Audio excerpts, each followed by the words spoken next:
O uso de ferramentas e sistemas que utilizam a inteligência artificial já é uma realidade no campo. Esse movimento tende a crescer nos próximos anos, uma vez que essas soluções já se mostraram eficazes. A plataforma Soja Maps é um exemplo disso. Ela tem por objetivo conhecer as áreas com a cultura da soja por todo o território brasileiro e detalhadamente o estado de Mato Grosso. Ele é gerado no laboratório GAAF, Geotecnologia Aplicada em Agricultura e Floresta da Unemat de Sinop. Soja Maps permite que o usuário interaja com os dados das áreas cultivadas com a cultura da soja e verifique se a saúde da planta e variáveis climáticas foram adequadas para a produção. O coordenador do laboratório GAAF, professor Carlos Antônio da Silva, que é doutor em agronomia, com a sua equipe desenvolveu o Soja Maps. Segundo ele, Mato Grosso plantou na última safra 12.070.347 hectares, com um aumento de 464.215 hectares em relação à safra anterior. Isso demonstra um aumento de 4%. Essa é já uma resultante de uma série de mecanismos e algoritmos que a gente vem desenvolvendo aplicado em imagens orbitais, né? Imagens oriundas de satélite, desses sensores. E aí, com esse desenvolvimento, né, desses cálculos matemáticos que nós realizamos aqui, a gente conseguiu detectar então e colocar todas as áreas de soja em evidência nessas imagens. Então a gente busca essas áreas que foram completamente cultivadas com a cultura da soja e colocamos já para o público em geral dentro da plataforma Soja Maps. Então todas essas áreas são geocodificadas, elas têm latitude e longitude e isso pode ser monitorado ao longo desses últimos anos safras. Pelo Soja Maps, foi possível identificar os municípios que plantaram mais sem a necessidade de derrubar nenhuma árvore, simplesmente otimizando e avançando em áreas com certo grau de degradação, enquanto outros municípios tiveram uma redução de área. Mas na sua maioria, o estado do Mato Grosso ele vem evoluindo e aumentando as suas áreas de soja, que foi o que a gente pôde observar nesses mapeamentos dos últimos anos safras. Para você ter uma ideia do ano safra 2021 para 2022, nós tivemos um aumento de quase 12% no aumento das áreas, e da safra 21-22 para 22-23, um aumento de 4% no tamanho da área total no estado de Mato Grosso, né, cultivado com a soja.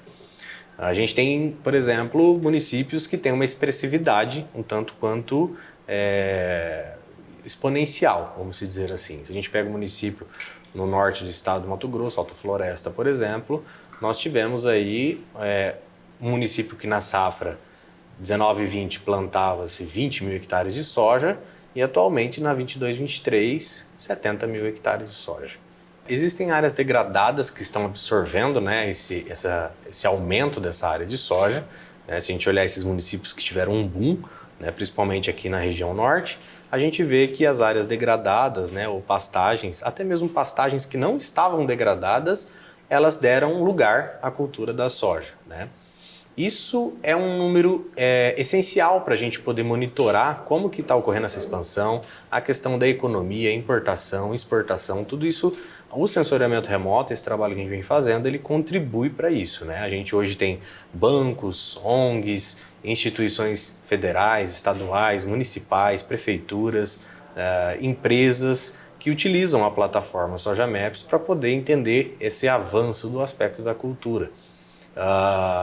São números expressivos, objetivos, né? Porque até então nós tínhamos os levantamentos das áreas de soja de forma subjetiva e os números, juntamente com a geolocalização dessas áreas e o sensoriamento remoto, traz essa objetividade para a gente quantificar as áreas cultivadas. Existe uma oscilação do tamanho das áreas cultivadas dependendo do município. Então, nós podemos ver municípios que tiveram um aumento expressivo, 30%, 40%, mas eram municípios que já plantavam de 1.000 a 1.500 hectares e pularam para 2.000, 2.300 hectares de soja, né?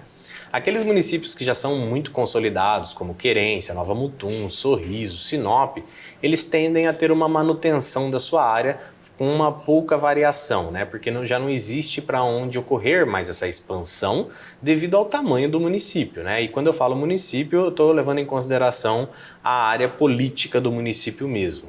De acordo com o professor, ainda não foi colocado na plataforma a produtividade das áreas, mas é possível identificar algumas variáveis por meio de sensores. O quão seco aquele local está com base nos últimos 30 anos de chuva, né? Nós também colocamos evapotranspiração, que é uma variável importante, principalmente para a cultura da soja e para outras culturas também.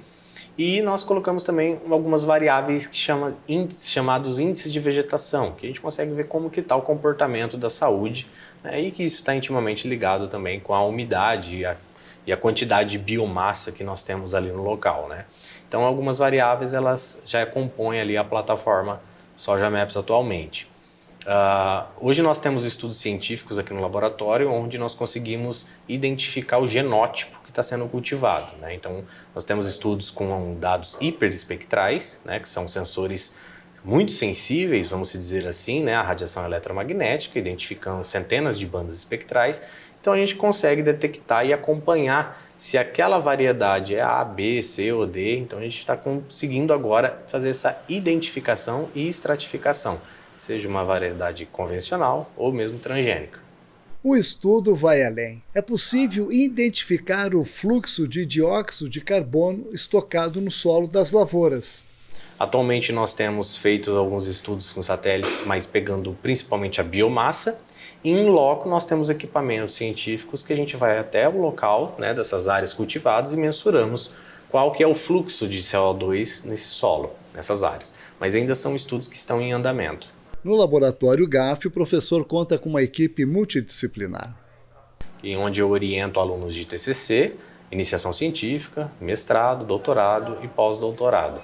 Então são alunos que estão fazendo as suas pesquisas derivadas aqui do laboratório, com apoio financeiro, inclusive do CNPq, da CAPES, da FAPEMAT, né? E então são alunos de pós-graduação, em sua maioria, que trabalham em vários experimentos que nós temos aqui em andamento. Então são alunos que são engenheiros agrônomos, engenheiros eletricistas, engenheiros civis, cientistas da computação, biólogos, geógrafos. Então é uma multidisciplinaridade gigante aqui no laboratório para poder dar conta de entender toda essa dinâmica da paisagem que a gente estuda aqui. De Sinop, no norte de Mato Grosso, Valdir Pacheco para o Vida Rural MT.